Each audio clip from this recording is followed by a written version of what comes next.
Global happenings today. We communicate, we analyze global news. Stay tuned.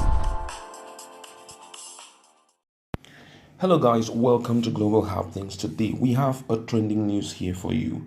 And the headline of the news reads, Presidency runs to the help of Service Chief, raises alarm over the plans against them.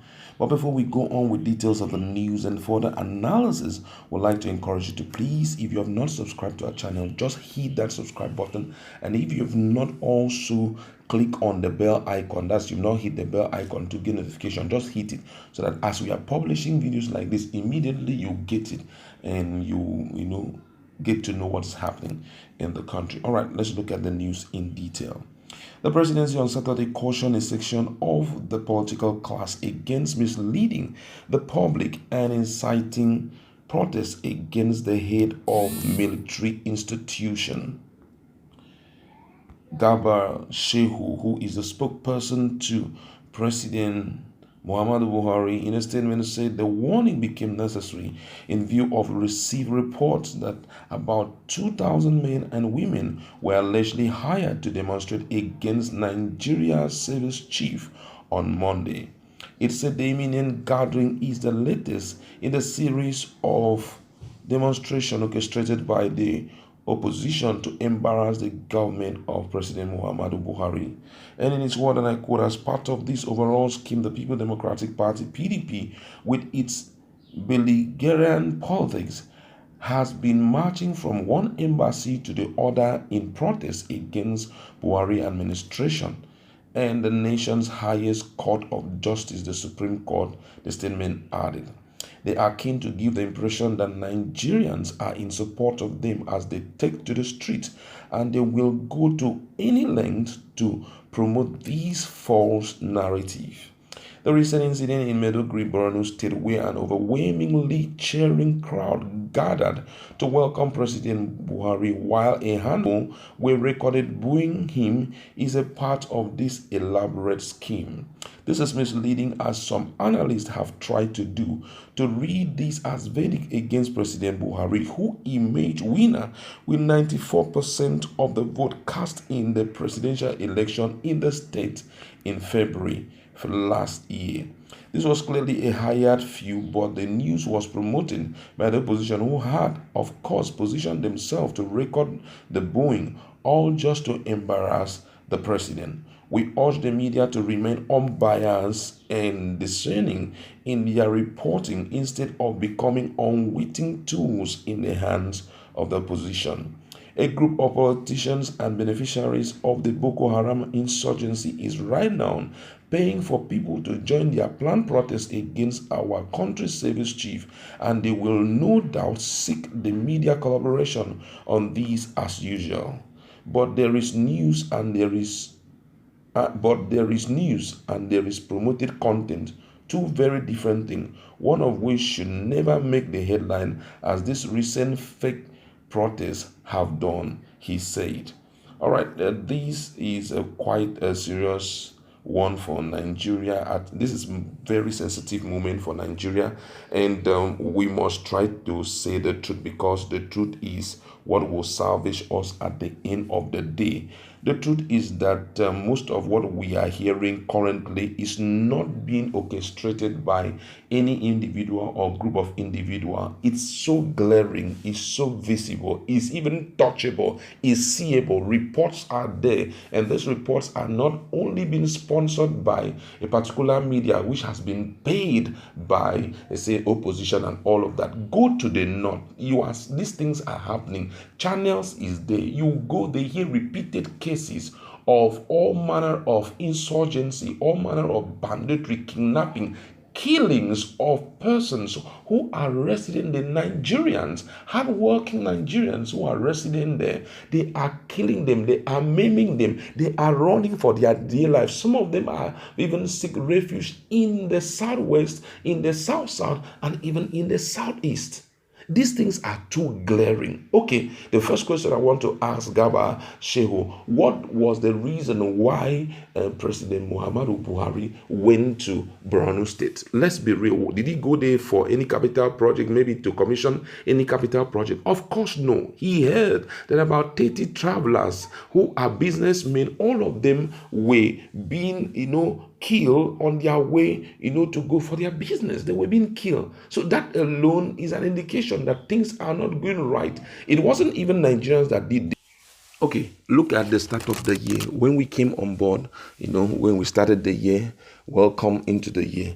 The first time these guys gathered, the lawmakers gathered, both the lower house and the upper house, what was their first concentration?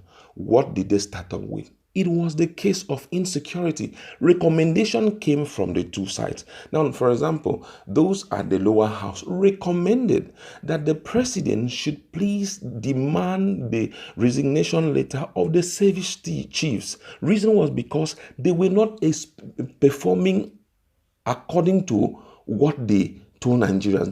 They were not giving us the needed results.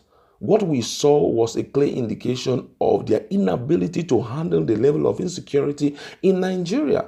So the lawmakers, if you check it out, it's made up of mostly the ruling party, the APC. They are the ones that really make up the lower house. I'm talking about the House of Representatives. But they came up with a verdict, and even as at yesterday, they said they cannot decline, they cannot rescind their statement. They are demanding the resignation of the service chiefs. Reason is because they have not performed up to the expectations of Nigerians. Things are happening on a daily basis, showing that they don't have the willpower to handle the situation on ground. For that reason, they should tender their resignation.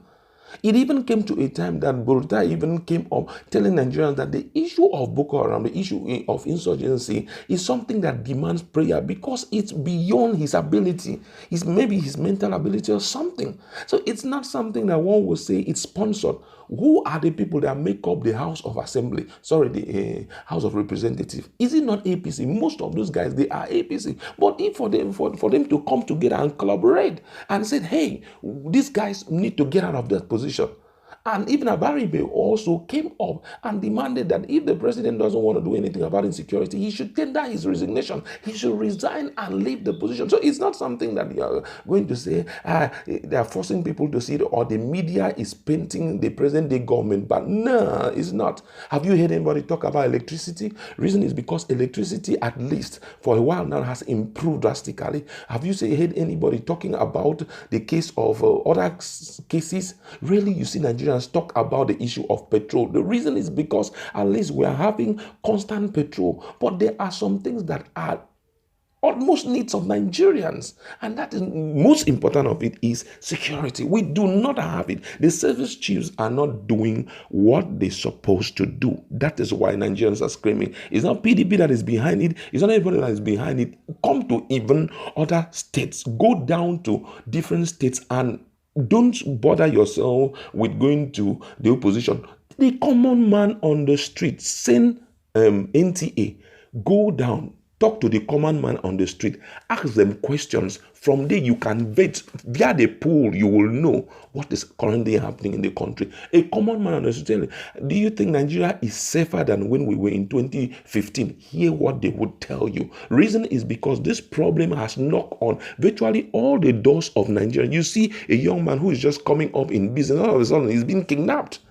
You see people that are traveling. There was a time I saw a video. I was like, Lord, have mercy. On the highway, we saw these insurgent guys, that's the kidnappers. They were shooting sporadically, and you see people running inside the bush to save their lives. These things are already there. You cannot say video shop. There's nothing like video shopping. It's happening. It's real.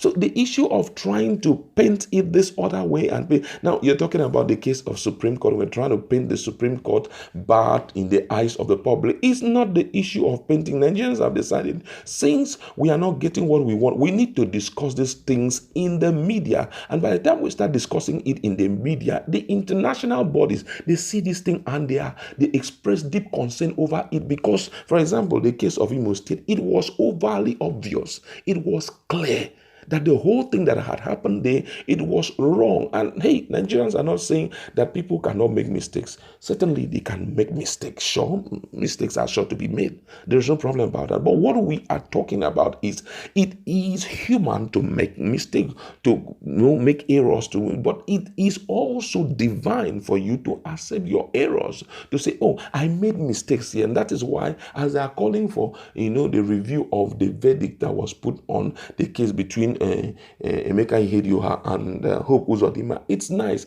They will present the 5, according to them, they say they have 5 points which they are going to present for review. And by the time they sit back and look at it, I believe that they will reach a consensus concerning it. It's so real. Whoever that is messing up, let it be dealt with. Okay, look at the case that just came up fairly recently in Bayelsa State. Nobody can talk. I thank God that some of them are realizing this thing, that it's the mistake on the part of some persons who are claiming to be in charge and who are claiming to rule the way they like.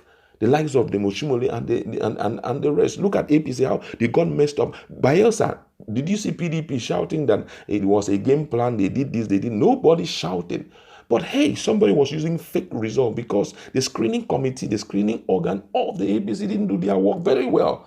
So when you hear Nigerians talking, or when you see people taking certain steps, it's not because we hate the present day government. People love Buhari. They love Buhari. When Buhari was trying to force his way in 2015, people wanted him to come into power. The reason was because they believed that this guy was not performing well. But just like our people say that if you don't marry 2 wives, you will not know the one that is better. We decided to test Buhari, and at least in some areas he has performed. But there are some areas that he has not performed.